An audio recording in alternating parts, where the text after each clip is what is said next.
Hi friend, नमस्ते।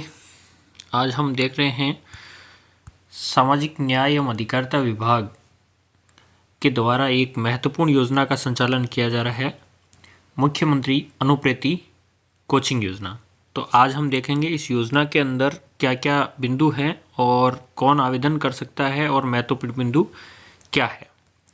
तो आइए देखते हैं। ये जो मुख्यमंत्री अनुप्रेति कोचिंग योजना है, ये प्रारंभ कब की गई थी? वर्ष 2021 के अंदर इस योजना का प्रारंभ किया गया था। और इस योजना का जो मुख्य उद्देश्य था, वो उद्देश्य ये था कि विभिन्न प्रोफेशनल कोर्स और नौकरियों के लिए आयोजित होने वाली प्रतियोगी परीक्षाएं जो कर रहे हैं, उनको आर्थिक रूप से सहायता उपलब्ध करवाना। अब ये सहायता किन को उपलब्ध होगी? इसके अंदर कुछ श्रेणियां निर्धारित की हुई है।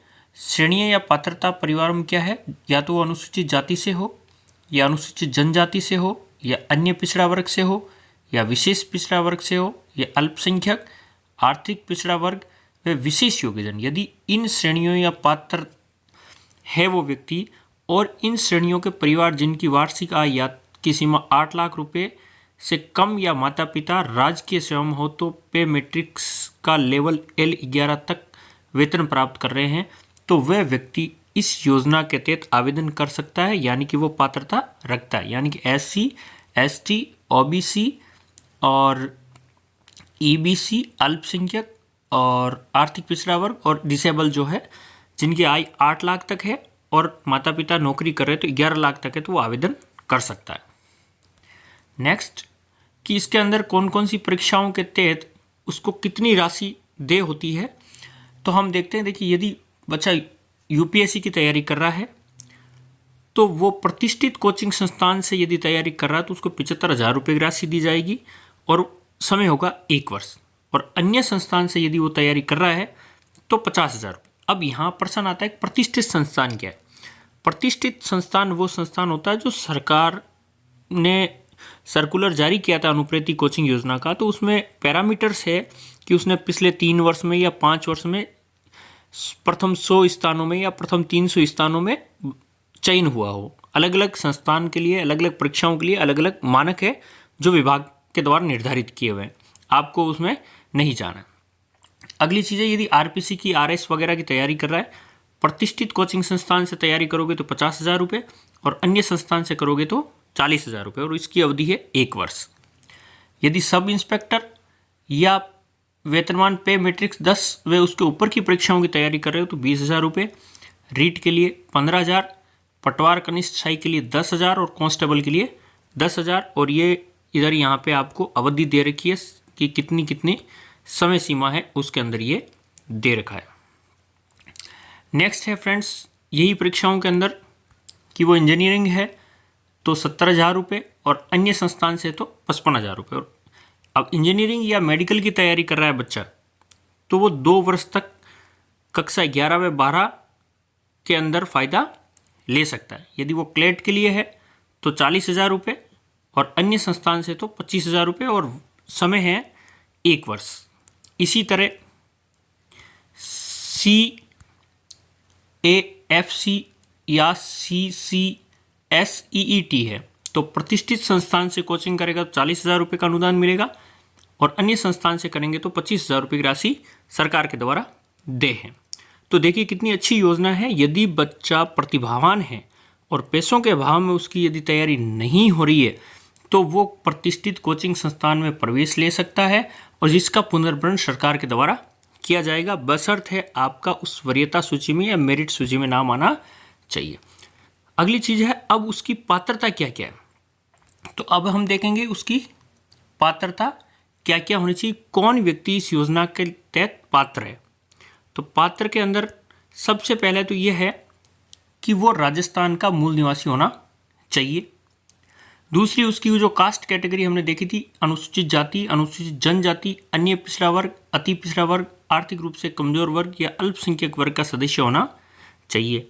नेक्स्ट, अभ्यर्थी के जो आय है, माता पिता या अभिभावक की जो वार्षिक आय है, या तो 8 लाख रुपए तक होनी चाहिए या फिर माता पिता राज्य सरकार के कार्मिक है तो L11 तक का वेतन प्राप्त करने वाले होने चाहिए।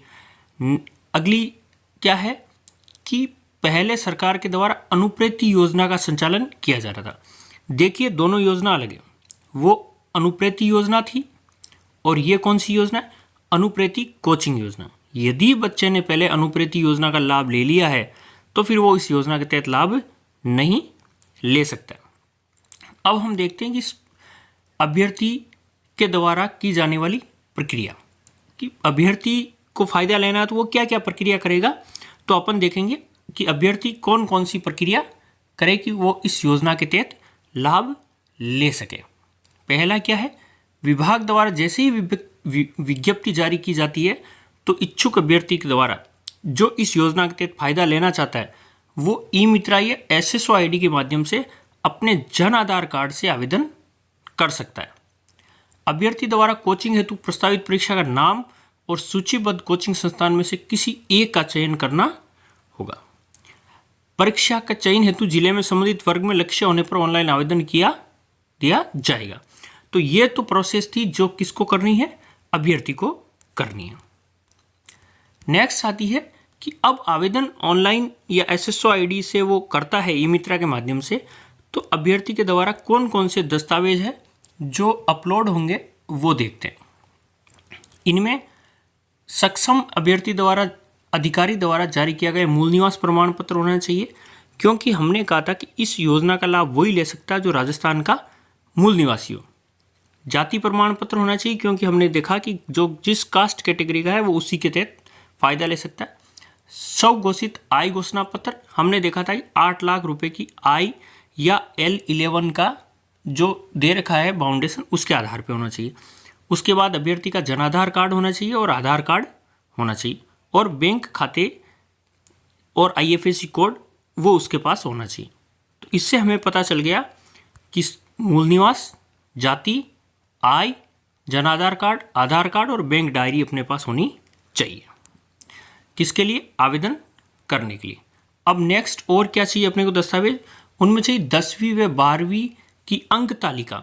ये इसलिए ली जाती है क्योंकि योग्यता का निर्धारण करके जो मेरिट बनाई जाती है वो इस अंगों के आधार पर बनाई जाती है, तो ये अपने पास होने चाहिए।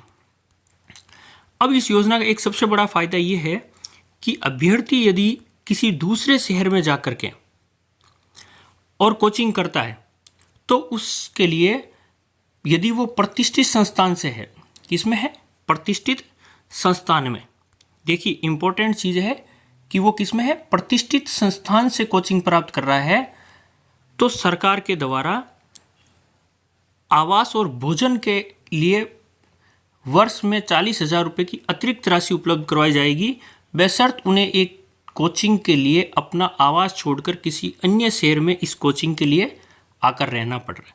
तो देखिए कितनी अच्छी बात है सरकार की कि कोचिंग के पैसे भी सरकार के द्वारा दिए जा रहे हैं और बच्चे के रहने के पैसे भी सरकार के द्वारा उपलब्ध करवाए जा रहे हैं। इस योजना के लिए जो नोडल डिपार्टमेंट है वो सामाजिक न्याय एवं अधिकारिता विभाग है, और इसीलिए हमने यहाँ पे ये एक लोगो भी लगाया है जो कि सामाजिक न्याय और अधिकारिता विभाग का लोगो है। और इसमें आप इस लोगो को देखेंगे तो आपको इसमें स्पष्ट रूप से दिखाई देगा, दलित नाम असमर्थ नाम चे उत्थानस्य संकल्प, यानी कि दलित और असमर्थ को उठाने का ही संकल्प हम लोगों ने लिया है। तो फ्रेंड्स ये बहुत ही अच्छी योजना है, और जो पात्रताधारी है और आवेदन सरकार द्वारा आमंत्रित किए जाते हैं उस वक्त आप ऑनलाइन आवेदन कर सकते हैं।